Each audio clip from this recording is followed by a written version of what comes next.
Digital যুগে মনোযোগের বিজ্ঞান স্বাগতম জানাচ্ছি আমাদের এই যাত্রায়।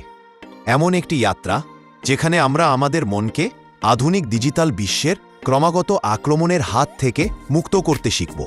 আপনি কি কখনো অনুভব করেছেন যে আপনি একটি গুরুত্বপূর্ণ কাজ নিয়ে বসেছেন, কিন্তু আপনার মন বারবার স্ক্রিনের দিকে ছুটতে যাচ্ছে? আপনি কি কোনো একটি বিষয় নিয়ে গভীরভাবে ভাবতে চাইছেন, কিন্তু আপনার ভেতরের অস্থিরতা আপনাকে এক মিনিটও স্থির থাকতে দিচ্ছে না? যদি উত্তর হ্যাঁ হয়, তবে অভিনন্দন, আপনি একা নন। আমাদের এই প্রজন্ম ইতিহাসের সবচেয়ে বেশি বিভ্রান্ত হওয়া প্রজন্ম, the most distracted generation in history. কিন্তু কেন? ডোপামিন ডিমান্ড লুপ, আসক্তির সহজ কারণ। চলুন শুরুতেই আমাদের মস্তিষ্কের রসায়নটা একটু বুঝে নিই। মনোযোগ হারানোর কারণ বাইরে নয়, কারণ লুকিয়ে আছে আপনার মস্তিষ্কের ভেতরেই একটি ছোট্ট নিউরোকেমিক্যাল উপাদানে, যার নাম ডোপামিন। ডোপামিন হলো আমাদের মস্তিষ্কের পুরস্কার বা রিওয়ার্ড হরমোন। এটি যখন নিঃসৃত হয় তখন আমরা আনন্দ বা তৃপ্তি অনুভব করি, কিন্তু ডিজিটাল দুনিয়া এই সিস্টেমটিকে হাইজ্যাক করে নিয়েছে। যখন আপনি সোশ্যাল মিডিয়ার নোটিফিকেশন পান, কোনো নতুন লাইক বা কমেন্ট দেখেন, বা একটি নতুন মেসেজ আসার শব্দ শোনেন, আপনার মস্তিষ্ক একটি ছোট ডোপামিনের ডোজ পায়। এটি খুবই কম সময়ের জন্য তৃপ্তি দেয়, এবং মস্তিষ্ক সেই ফাস্ট ফুড ডোপামিন এর জন্য আসক্ত হয়ে ওঠে। এটি হলো ডোপামিন ডিমান্ড লুপ।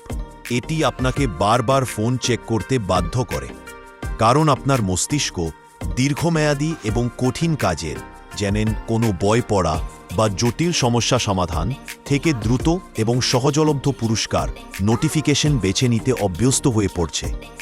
4 প্রকার মনোযোগ এবং এর ভারসাম্যহীনতা। আমরা মনোযোগ বলতে সাধারণভাবে একটিমাত্র জিনিস বুঝি, কিন্তু মনোবিজ্ঞানীরা মনোযোগকে 4টি প্রধান ভাগে ভাগ করেছেন, আর ডিজিটাল যুগে এই ভারসাম্যই নষ্ট হচ্ছে। 1. গভীর মনোযোগ। এটি হলো কোনো একটি নির্দিষ্ট কাজে সম্পূর্ণভাবে নিমগ্ন হওয়া। এটি সবচেয়ে মূল্যবান। 2. স্থায়ী মনোযোগ, অ্যাটেনশন। দীর্ঘ সময় ধরে কোনো একটি কাজে মন ধরে রাখা। 3. বিভক্ত মনোযোগ, ডিভাইডেড অ্যাটেনশন। দুটি কাজ একই সাথে করার চেষ্টা করা, যা সাধারণত মাল্টিটাস্কিং নামে পরিচিত। 4. নির্বাচনমূলক মনোযোগ, সিলেক্টিভ অ্যাটেনশন। অপ্রয়োজনীয় তথ্য ফিল্টার করে প্রয়োজনীয় তথ্যে মন দেওয়া। আমরা এখন প্রায়শই বিভক্ত মনোযোগ ব্যবহার করছি এবং গভীর মনোযোগ হারাচ্ছি। যখন আপনি ল্যাপটপে কাজ করতে করতে ঘন ঘন ফোন চেক করেন, তখন আপনি বারবার আপনার মনোযোগ বিভক্ত করছেন। মাল্টিটাস্কিং একটি মিথ্যা। ফোকাস ফেলিওর অনেকেই গর্বের সঙ্গে বলেন যে তারা মাল্টিটাস্কিং করতে পারেন, কিন্তু বৈজ্ঞানিক সত্য হল মাল্টিটাস্কিং আসলে সম্ভব নয়। আপনি যা করছেন তাকে বলে টাস্ক সুইচিং।